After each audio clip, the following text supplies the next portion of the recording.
Recorded Books presents Tidewater Bride by Laura Frantz, narrated by Barbara Mcculloh. Chapter 1. Jamestown, Virginia Colony. Spring, 1634. Alas, she was not a tobacco bride, but she had been given charge of them. A daunting task for a young woman of 26, even if she was the Cape merchant's daughter. All winter, reams of glowing recommendations for these fair English maids had piled like a snowdrift atop her father's burgeoning desk, their names sifting through her conscience like icy flakes.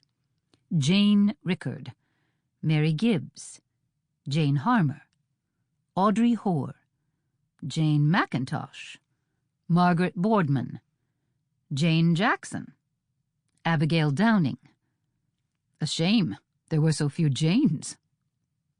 She smiled wryly as she stood near the crowded wharf, the list of tobacco brides clutched to her bodice to hold in whatever warmth could be had in Virginia's incessant coastal wind. Glad she was to be named Selah.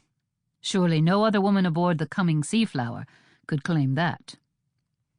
All around her swirled the reek of salt water and fish, tobacco and tar. Noisy gulls flew overhead, screeching as if they, too, were welcoming the long-awaited ship. At first sighting, a quarter of an hour before, the men of Jamestown had been the first to gather, those long-suffering souls inflamed through the wants of the comforts of marriage.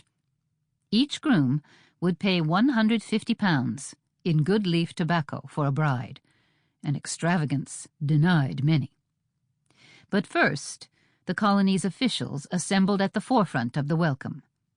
Dressed in their Sabbath best, hair and beards freshly trimmed, some almost beyond recognition, save Xander Renick.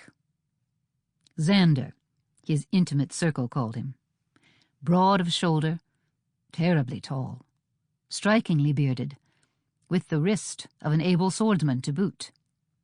One of Virginia's ancient planters, who was not so ancient, but among the surviving few who'd landed first and defied death since the settlement's founding nearly 30 years before. And now he was looking her way. Amusement? Or was it disdain in his gaze? A flush she tried to tamp down warmed her winter-pale face. She hadn't expected to see him today as the brides came in, widower though he was. He gave a slightly mocking sweep of his hat.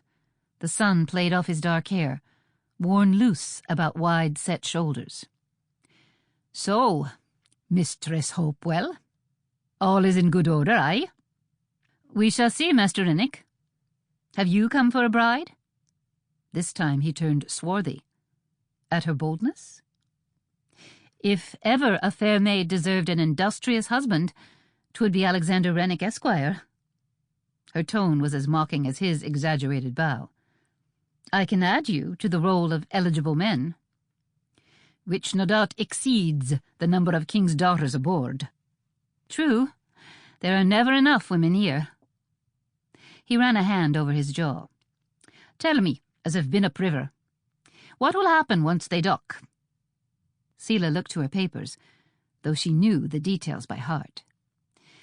"The women will be churched first, then lodged in married households and looked after, till their choices of husbands are made." "So, all of Virginia will go a-courtin'." He adjusted his hat in the rising wind. "In the hopes of keeping our men from forsaking the colony, or taking heathen brides?" "Something like that," she murmured, stung by the poignant truth of his words. "Matachena is missed." A pause. His eyes bore the intensity of a summer storm. Silvery as a newly minted coin one minute, then brilliantly blue as the Chesapeake Bay the next. They'd not spoken of the tragedy that befell him till now. In fact, they rarely spoke at all. "You call her by her Indian name, not Lady Rebecca." "An English name does not make one an English woman," Selah replied. "Matachena..." Sample complete. Ready to continue?